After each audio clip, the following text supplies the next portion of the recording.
Does anyone know if there's snow on blank? Century Sam Lake, Mount Babaganoush, doesn't matter what it is, someone will always ask what the current snow conditions are. On this episode, whether you're hiking or backpacking, I'm going to show you how to check the snow conditions of the trail before you go. Whether you're going backpacking and need to know what kind of sleep system and sleeping pad you need to bring, or you're going hiking and whether you need to bring microspikes or not, knowing the weather conditions is essential. Now we can check this very easily by jumping on a website and looking at the most recent satellite imagery. So now we're on my computer here, and this is the website we're going to use. It's called Sentinel Hub Playground. And I'll leave a link to this URL down below, and you want to use this URL because if you just type this in, then it'll bring you to some login page, and you don't need a login to use this website. So just use my link and it'll bring you to somewhere like this. You can search around the world wherever, but the main thing we want to do first is click on the satellite up in the top right corner here. Click this, and there's all these different satellite modes. All you want to do is actually click on the one at the top.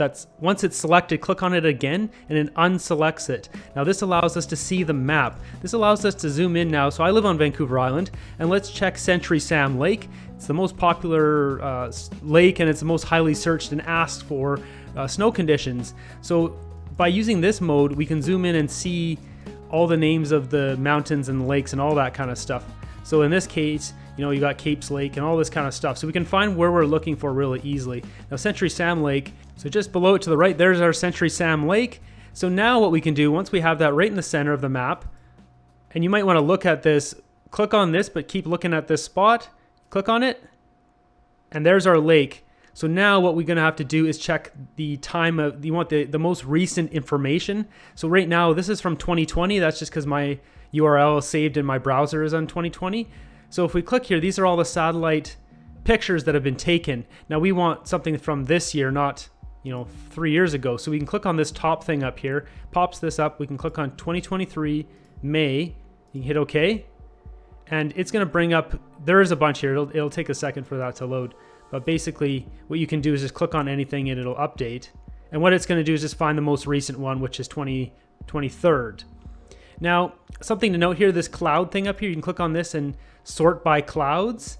I don't bother with that. I just leave it, for some reason mine's set at 98%, but you can just leave it at the top percent. I think by default it's 20%, but if you dial that down, then it'll start graying out these. If we go back a month here, see, so this one has 99.95% cloud coverage. So it's basically useless. So you put 20% cloud coverage, then the image will be completely visible and more usable. But I find there's not enough satellite images here to have it that low. For that reason, I'd rather just look what's there, and you can click on each one. Because even though there might be a lot of cloud cover, you can still see your area.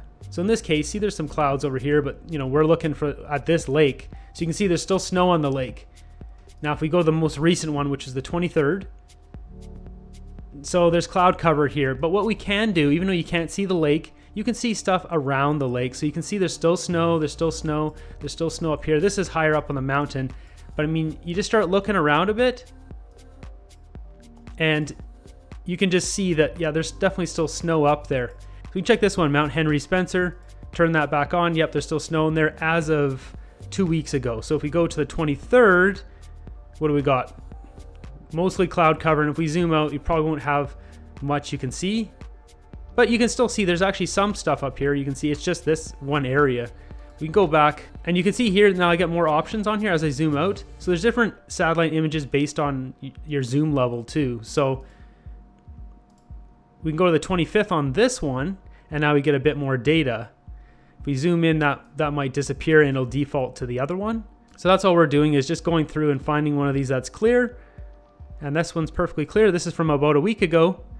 And there's our Mount Henry Spencer. Still some snow up there. Not much, but there is some. And just to show you how this works, we'll turn this down, say 20%.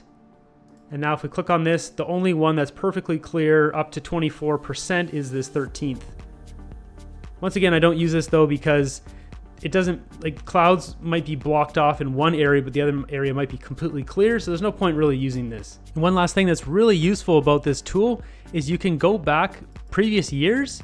I just use this as faster, and say if I want to go, for example, I'm doing a road trip this year to the Alberta Rockies, and I want to know what's the snow level in middle of July. So let's find, say, the 22nd here. This says 31% coverage of clouds. That's fine. We'll turn that off, zoom out, there's Calgary, we're gonna go to the left, and say like down here, you know, say if I want to go hike one of these mountains. So like what's the snow coverage there? And this was back in the middle of July last year. So now we can see like, oh, is there any snow up there in the middle of July? It's like, nope, no snow up there. So their snow does melt off. Obviously the only thing that's probably gonna have snow is, oh, there's a little bit here, maybe the glaciers. And it also depends, so there's definitely some snow up here, but it also depends on the year. So what we can also do is, okay, that's what it's like in July of 2022. Let's go back to 2021. And there's July, and say there's the 23rd. And so this year had less snow than in 2022. And we can jump back another year and see what it looks like. And this gives you just a kind of rough idea if you want to plan stuff out like that. There's the 15th of 2020 and a lot more snow. So you can kind of now make an estimate. There could be some snow for middle of July doing some of these big mountains. So it's a really useful way to kind of just get more intel, not only for this road trip, but just in general, what's the snowpack like every year on average for a mountain. So hopefully this helps clear this up for you guys. I see this comment so many times in so many Facebook groups, and hopefully it makes it a lot easier for you guys to check for yourself. Be sure to subscribe, and I'll see you in the next one.